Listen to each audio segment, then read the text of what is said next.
Assalamualaikum warahmatullahi wabarakatuh. Perkenalkan, kami dari kelompok 6 Multimedia kelas AA.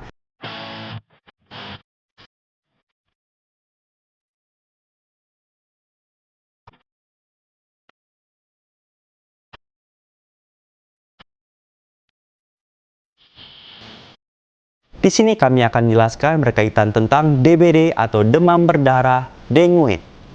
DBD atau demam berdarah dengue adalah penyakit yang disebabkan oleh virus dengue yang ditularkan oleh nyamuk Aedes aegypti dan Aedes albopictus. Biasanya ditemukan di daerah tropis dan subtropis. Virus ini menjadi ancaman serius bagi kesehatan. Gejala DBD mirip dengan gejala flu, namun seringkali lebih parah. Beberapa gejala yang umum termasuk yang pertama ada demam tinggi. Biasanya mulai tiba-tiba dan dapat berlangsung selama 2-7 hari. Suhu tubuh bisa mencapai 40 derajat Celcius, bahkan lebih. Yang kedua, ada nyeri otot dan sendi. Ini seringkali dianggap sebagai salah satu gejala yang sangat mengganggu. Penderita mungkin merasakan nyeri dan kekakuan pada otot dan sendi. Yang ketiga, ada sakit kepala. Gejala ini umum terjadi dan bisa sangat mengganggu. Seringkali disertai dengan rasa tidak nyaman di belakang mata. Yang keempat, ada mual dan muntah. Gejala ini juga sering muncul.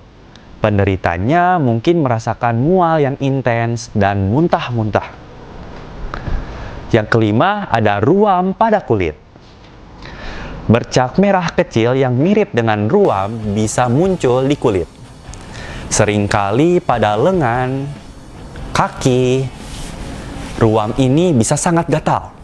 Selanjutnya, dalam kasus yang parah, DBD dapat menyebabkan komplikasi yang mengancam jiwa, seperti yang pertama, ada pendarahan serius.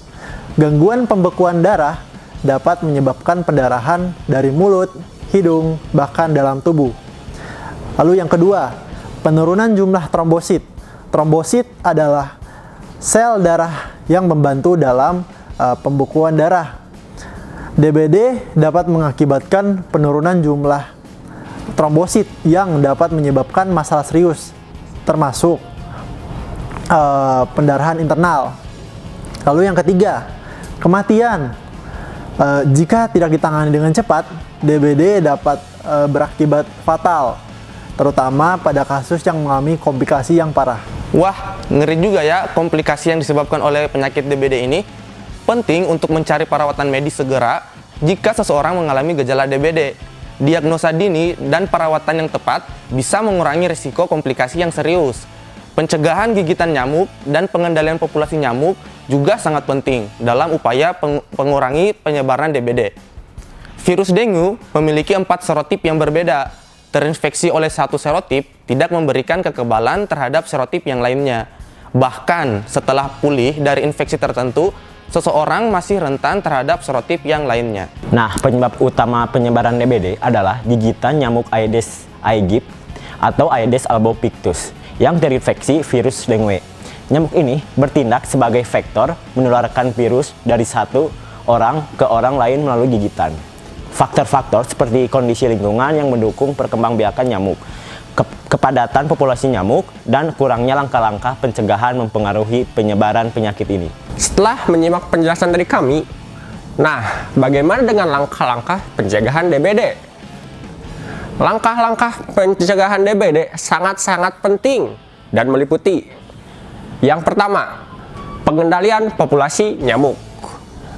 Melakukan upaya untuk mengurangi populasi nyamuk dengan memusnahkan tempat-tempat berkembang biaknya seperti genangan air, membersihkan tempat-tempat yang menampung air, menggunakan larvasida, dan melakukan fogging atau pengasapan insektisida. Yang kedua, tindakan pribadi untuk mencegah gigitan nyamuk. Menggunakan kelambu saat tidur, menggunakan repelan nyamuk pada kulit yang terbuka, menggunakan pakaian yang melindungi tubuh, Dan yang terakhir, menjaga kebersihan lingkungan sekitar. Bagaimana dengan penjelasan kami tadi? Yuk kita simak dulu yuk reviewnya. Yang pertama itu ada apa itu DBD, yang kedua ada gejala dari DBD, yang ketiga ada penyebab dari DBD, yang keempat ada komplikasi yang diakibatkan oleh DBD, dan yang kelima adalah langkah-langkah pencegahan DBD. Ayo hidup sehat dimulai dari menjaga kebersihan lingkungan dan juga menjaga kebersihan diri. Sekian dari kelompok 6, terima kasih telah menyimak video kami. Wassalamualaikum warahmatullahi wabarakatuh.